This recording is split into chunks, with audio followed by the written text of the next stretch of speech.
I was in high school, and it was 1990, 1991, so I was trying to figure out what I wanted to do with my life. I wasn't feeling college so much, and then we had Desert Shield, Desert Storm, and I thought I want to be part of that. Whatever that is, I want to be a part of that, because it was pretty amazing to see the United States go in and defend Kuwait.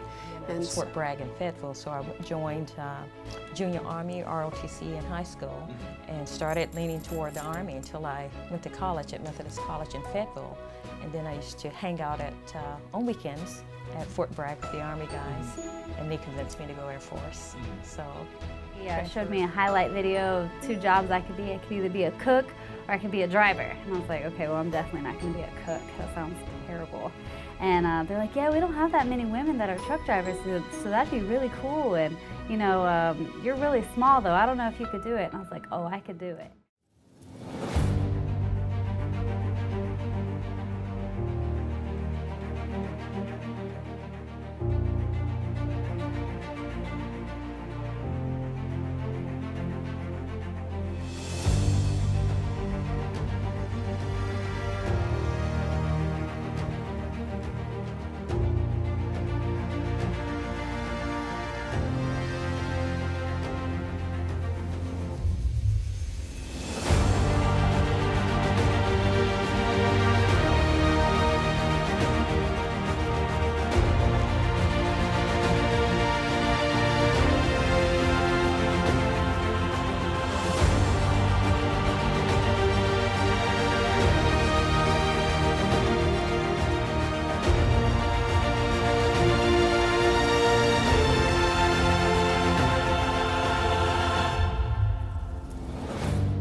And so somebody recommended that I be on the Chief of Staff of the Air Force briefing team, which was kind of weird because when I was going through Airman Leadership School as an airman, I about threw up the night before I had to give my first speech, and I hate talking in front of people.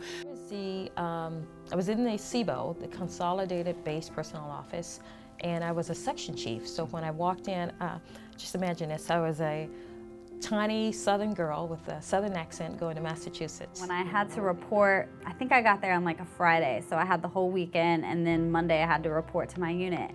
So I was so terrified that when I reported to my unit that they were going to try to make me stay in the barracks. And my husband's like, that's not how the military works. You're married, they can't make you stay in the barracks. I'm like, they can do whatever they want. They're the Army. And he's like, no. Still don't like talking in front of people, but I gave my speech. It had to be 3 to 5 minutes, and I did it in 2 minutes and failed because I was so nervous. And so the idea of briefing the Secretary of the Air Force, the Chief of Staff of the Air Force, I'm like, I can't do this. I'm going to be puking every night.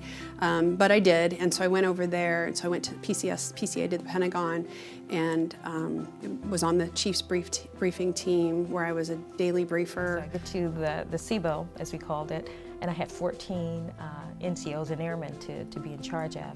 And it was a little tough. I had some NCOs who gave me a hard time, but I had a wonderful NCO who was my right hand, Sergeant Richard DeCruz, and he took me under his wings. And he helped train me and made sure the rest of them didn't give me a hard time because my voice was high, I was tiny, and I was a Southerner with an accent. So they thought, oh, we're going to get over her. And they did for a while, but Sergeant DeCruz rescued me and taught me how to be a good officer. September 11th happened, and so I was stationed there on September 11th. I was on the day shift, but I was not the primary briefer. But I had gone, we had a satellite location in Falls Church, and so I left the Pentagon to go meet with the analysts over in Falls Church. And while I was over there, everything got hit, and they called me back to stand up the Chief's Crisis Action Team. And me and my husband did finally get into the dual military program. And I think like the first week or 2 we were there, we had a FRG meeting where I first really got to meet the commander and the first sergeant, and they're talking about a deployment. Allow me into the Pentagon, and when I walked into the Pentagon, there was already smoke filling up, and I was entering in the river entrance, which is opposite of where it got hit, and coming in, there was already smoke filling up. There was blue lights going off, and a 1950s sounding recording of the perimeter has been compromised. Please evacuate. It was all kind of surreal and funny, but not, because we still weren't sure what was going on. And I was really scared when I got to Bagram because I got there, again, no weapons, no ammo. So that just really had me uneasy. I'm like, we're going into war, yet I have no way to defend myself. Anymore. And they had been because I was on the Chief of Staff's Intel team, I was the Intel person for his crisis action team. Even though I had a lot of people working with me, I was kind of the face. And they were helicoptering some people over from the Pentagon to Bolling Air Force Base to stand up his CAT. And we're still down in the basement, and they just told us, okay, smoke's getting too bad, you guys need to leave. We were packing up, getting ready to leave, and they came down and they said, we need intel to head over to the CAT. So I went up to the helipad, and when I really realized this was real and I had my freak out moment, I had to bring myself back to reality. I'm sleeping in this huge tent. It's so hot. It's July, so it's like 100 degrees. And it was kind of an adventure trying to get me back into the Pentagon when thousands of people were leaving the Pentagon. And that was probably the biggest time in my career that I will never forget. Some of those details are like it was yesterday. And so that was pretty intense. So I'm laying with my weapon and I fall asleep and I wake up to the prayer music, the Afghan prayer music.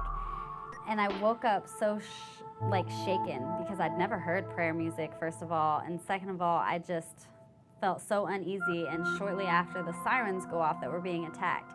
So I just kind of freak out for a minute, like, what am I doing? I'm in a foreign country, I have no ammo, how am I gonna make it here for a year?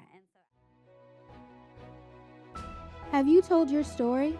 Be a part of history. The Veterans Voices Project provides an outlet for veterans to preserve their story forever.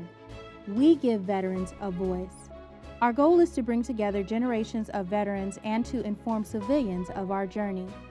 If you served, your story matters. All conflicts, branches, and eras. Every veterans interview is sent to the Library of Congress in Washington, D.C., and is kept right here locally at Wright State. We also work with the local radio station, WYSO. We give you a voice that will inspire others. The interview process is simple and easy. It is an engaging conversation between veterans. As students at Wright State University, it is our privilege to participate in telling your story. We're actively seeking more women to tell their story, as currently only 10% of the interviews that are recorded are from women. With your voice, more women will be a part of our nation's narrative. Join our conversation and share your legacy of bravery. Out for a minute, like, what am I doing? I'm in a foreign country. I have no ammo. How am I gonna make it here for a year? And so actually at this time, another female battle buddy that was in my unit came in and she's like, what's wrong? I was like, I'm freaking out. How are we gonna do this? And she's like, calm down. And so it was like a movie. She kind of like slapped me and was like, chill out. I'm like, okay. And then after that, it was fine. And I just felt compelled to do something more. And after praying about it, thinking about it, and having that call, after I resigned from IWU, I think about a year or so later, to go out and start my own business to help troops with their transition. Because you grow up, you learn discipline, the camaraderie, being in the military is special. It's like nothing else you can really compare it to.